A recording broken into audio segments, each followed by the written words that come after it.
War.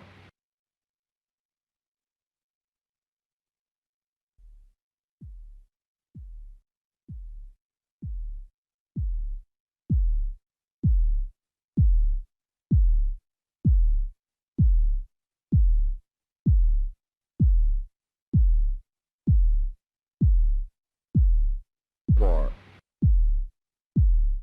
War. War. War. Third World War. War. War. Third World War. War. War. Third World War. War. War. Third World War. War.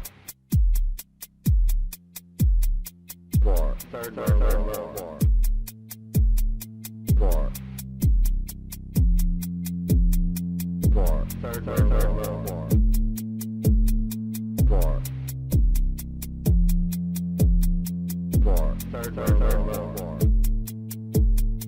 War. War. Third World War. War. War.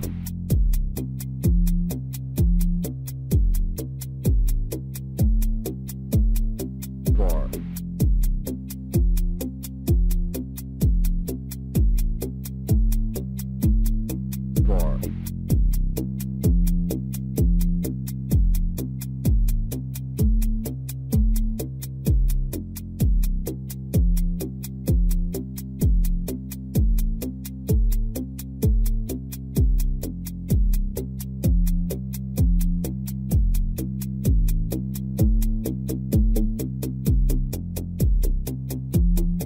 We meet in an hour of change and challenge, in a decade of hope and fear, in an age of both knowledge and ignorance. The greater our knowledge increases, the greater our ignorance unfolds. Despite the striking fact that most of the scientists that the world has ever known are alive and working today, despite the fact that this nation's own scientific manpower is doubling every 12 years in a rate of growth more than 3 times that of our population as a whole. Despite that, the vast stretches of the unknown and the unanswered and the unfinished still far outstrip our collective comprehension. No man can fully grasp how far and how fast we have come. But condense, if you will, the 50,000 years of man's recorded history in a time span of but a half a century. Stated in these terms, we know very little about the first 40 years, except at the end of them, advanced men had learned to use the skins of animals to cover them. Then about 10 years ago, under this standard, man emerged from his caves to construct other kinds of shelter. Only 5 years ago, man learned to write and use a cart with wheels. Christianity began less than 2 years ago. The printing press came this year. And then less than 2 months ago, during this whole 50-year span of human history, the steam engine provided a new source of power. Newton explored the meaning of gravity. Last month, electric lights and telephones and automobiles and airplanes became available. Only last week did we develop penicillin and television and nuclear power. And now, if America's new spacecraft succeeds in reaching Venus, we will have literally reached the stars before midnight tonight. This is a breathtaking pace, and such a pace cannot help but create new ills as it dispels old. New ignorance, new problems, new dangers. Surely the opening vistas of space promise high costs and hardships, as well as high reward. So it is not surprising that some would have us stay where we are a little longer, to rest, to wait. This country of the United States was not built by those who waited and rested and wished to look behind them.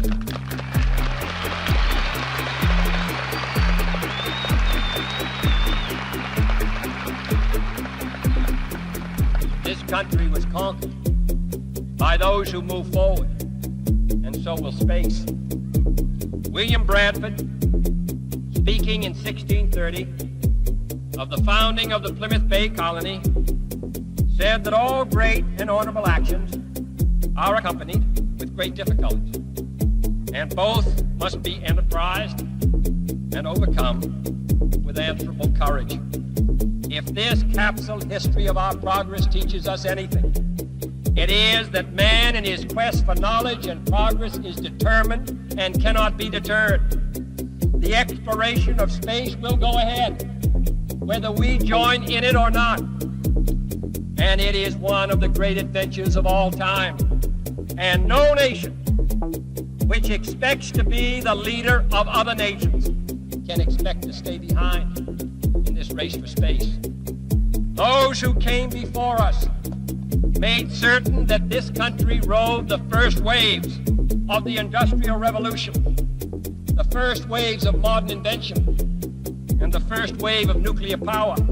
And this generation does not intend to founder in the backwash of the coming age of space. We mean to be a part of it.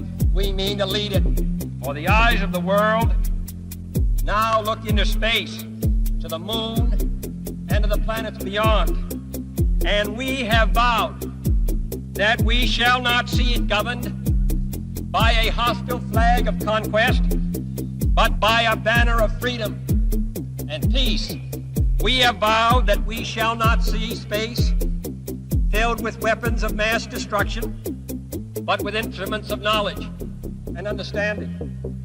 Yet the vows of this nation can only be fulfilled if we in this nation are first, and therefore we intend to be first. Our leadership in science and industry, our hopes for peace and security, our obligations to ourselves as well as others, all require us to make this effort, to solve these mysteries, to solve them for the good of all men, and to become the world's leading spacefaring nation. We set sail on this new sea because there is new knowledge to be gained and new rights to be won, and they must be won and used for the progress of all people. For space science has no conscience of its own. Whether it will become a force for good or ill depends on man. And only if the United States occupies a position of preeminence can we help decide whether this new ocean will be a sea of peace or a new terrifying theater of war. I do not say that we should or will go unprotected against the hostile misuse of space, against the hostile use of land or sea. But I do say that space can be explored and mastered without feeding the fires of war, without repeating the mistakes that man has made in extending his writ around this globe of ours. There is no strife, no prejudice, no national conflict in outer space as yet. Its hazards are hostile to us all. Its conquest deserves the best of all mankind, and its opportunity for peaceful cooperation may never come again. But why, some say, the moon? Why choose this as our goal? And they may well ask, why climb the highest mountain? Why 35 years ago fly the Atlantic? We choose to go to the moon. We choose to go to the moon and do the other things, not because they are easy, but because they are hard. Because that goal will serve to organize and measure the best of our energies and skills. Because that challenge is one that we're willing to accept, one we are unwilling to postpone, and one we intend to win. have seen facilities now being created for the greatest and most complex exploration in man's history. We have felt the ground shake and the air shattered by the testing of a Saturn C-1 booster rocket, many times as powerful as the Atlas which launched John Glenn, generating power equivalents to 10,000 automobiles with their accelerator on the floor. We have seen the site where 5 F-1 rocket engines, each one as powerful as all 8 engines of the Saturn combined, will be clustered together to make the advanced Saturn missile, assembled in a new building to be built at Cape Canaveral, as tall as a 48-story structure, as wide as a city block, and as long as 2 lengths of this field. Within these last 19 months, at least 45 satellites have circled the Earth. Some 40 of them were made in the United States of America, and they were far more sophisticated and supplied far more knowledge to the people of the world than those of the Soviet Union. The Mariner spacecraft, now on its way to Venus, is the most intricate instrument in the history of space science. The accuracy of that shot is comparable to firing a missile from Cape Canaveral and dropping it in this stadium between the 40-yard lines. Transit satellites are helping our ships succeed to steer a safer course.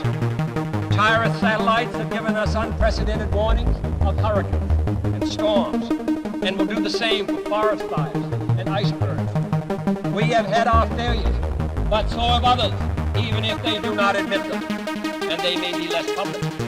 You'll be sure we are behind, and will be behind for some time in man's flight. But we do not intend to stay behind, and we shall make up and move ahead. The growth of our science and education will be enriched by new knowledge of our universe and environment, by new techniques of learning and mapping and observation, by new tools and computers for industry, medicine, the home, as well as the school. Technical institutions will reap the harvest of these gains. And finally, the space effort itself, while still in its infancy, has already created a great number of new companies and tens of thousands of new jobs. Space and related industries are generating new demand, investment, and skilled personnel. What was once the furthest outpost on the old frontier of the West will be the furthest outpost on the new frontier of science and space. With its manned spacecraft center, will become the heart of a large scientific and engineering community. And to direct or contract the new space efforts, to be sure all this costs us all a good deal of money. A staggering sum, though somewhat less than we pay for cigarettes and cigars every year. Space expenditures will soon rise some more for every man, woman, and child in the United States. For we have given this program a high national priority. Even though I realize that this is, in some measure, an act of faith and vision, for we do not now know what benefits await us.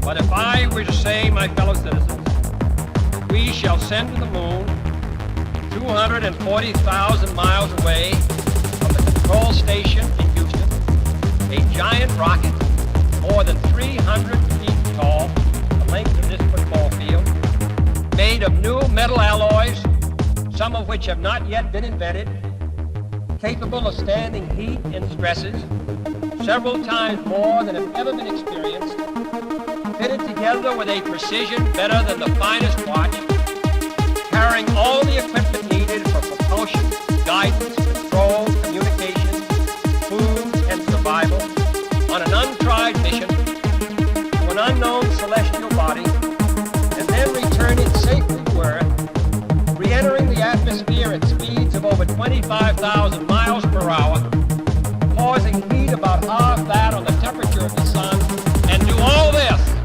and do all this, and do it right, and do it first. And I think that we must pay what needs to be paid. I don't think we ought to waste any money, but I think we ought to do the job. it will be done, putting a man on the moon as part of a great national effort of the United States of America.